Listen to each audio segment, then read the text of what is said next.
സംവിധായിക ഫർസാന കാസർഗോട്ടുകാരി. അണിയറ പ്രവർത്തകരെല്ലാം സ്ത്രീകൾ. വനിതാ ദിനത്തിൽ ചിത്രീകരണം പൂർത്തിയാക്കി മുംത. കേരളത്തിലെ ആദ്യത്തെ ഓൾ ക്രൂ വുമൺ ചിത്രമായി സിനിമ ചരിത്രത്തിൽ ഇടം നേടി.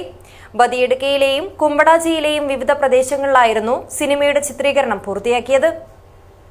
വന്ധ്യതാ ചികിത്സാരംഗത്ത് വിദഗ്ധവും നൈപുണ്യവുമായ പ്രവർത്തനം കാഴ്ചവെച്ചുകൊണ്ട് ഡോക്ടർ ജയലക്ഷ്മി സൂരജിന്റെ നേതൃത്വത്തിലുള്ള ഡ്രീം ഫ്ലവർ IVF സെന്ററിന് കേരളത്തിൽ സ്വീകാര്യത ഏറിവരികയാണ്. Dream flower IVF centre, bank road, Kasaragod.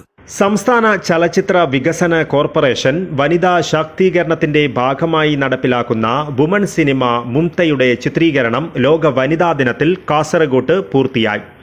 Woman cinema എന്ന പേര് പോലെ തന്നെ മുംതയുടെ എല്ലാ തലത്തിലുമുള്ള അണിയറ പ്രവർത്തകരെല്ലാം സ്ത്രീകളാണ്. സിനിമയുടെ സംവിധായിക ഫർസാന ബിനി അസഫർ കാസർഗോട്ടുകാരിയായ ഒരു വീട്ടമ്മയാണ്.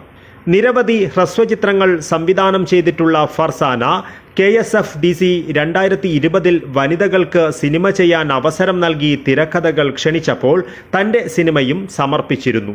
അതിൽ നിന്നാണ് മുംത തിരഞ്ഞെടുക്കപ്പെട്ടത്.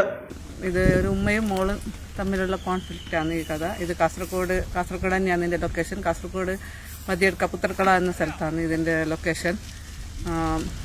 പിന്നെ എൻ്റെ കൂടെയുള്ള ക്രൂസ് എല്ലാം വുമൻസ് ക്രൂ ആണ്. എല്ലാവരും നല്ല പോലെ എനിക്ക് സപ്പോർട്ട് ചെയ്യുന്നുണ്ട്. ഞാൻ ആദ്യമായിട്ടാണ് ഡയറക്റ്റ് ചെയ്യുന്നത്. ഇതുവരെ ഞാൻ മൂവി ഒന്നും ഡയറക്റ്റ് ചെയ്തില്ല. ചെറിയ ചെറിയ ഷോർട്ട് ഫിലിം മാത്രമേ ഡയറക്റ്റ് ചെയ്തിട്ടുള്ളൂ. അപ്പോൾ ഇത് ആദ്യമാണ് ഡയറക്റ്റ് ചെയ്യുന്നത്.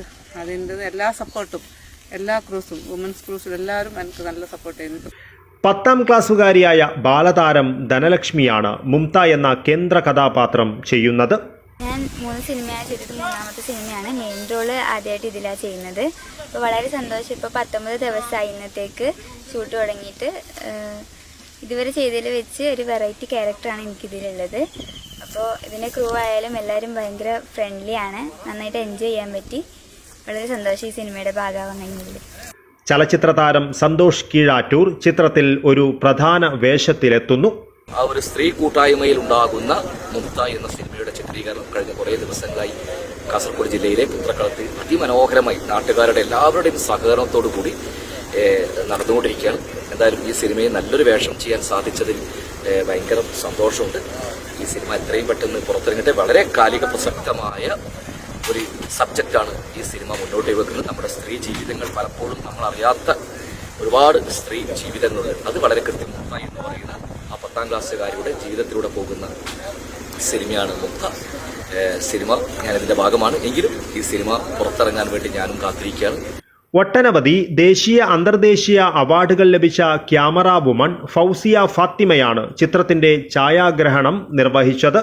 കാസർഗോഡിൽ നടക്കുന്ന ഒരു സംഭവം പോലെ ഇത് ട്രീറ്റ് ചെയ്തിട്ടുണ്ട്. It's a fiction but based on real incidence. അതെല്ലാം ഇൻസ്പയർ ചെയ്ത് ഫർസാന എഴുതിയ കഥയാണ്. It's a very touching, moving, very feeling full story.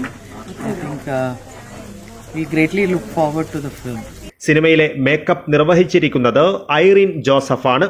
Women supporting women എന്ന് പറഞ്ഞത് അതൊരു ഭയങ്കര സംഭവമായിട്ട് എനിക്ക് തോന്നിയത് ഇവിടെ വന്നു കഴിഞ്ഞാണ്. ഇപ്പം നമ്മൾ ഏറ്റവും അത് നമുക്ക് ഇവിടെ എവിഡൻ്റ് ആയിട്ട് കാണാൻ പറ്റുന്ന 2 പേരാണ് ഇവിടുത്തെ DOPയും ഡയറക്ടറും.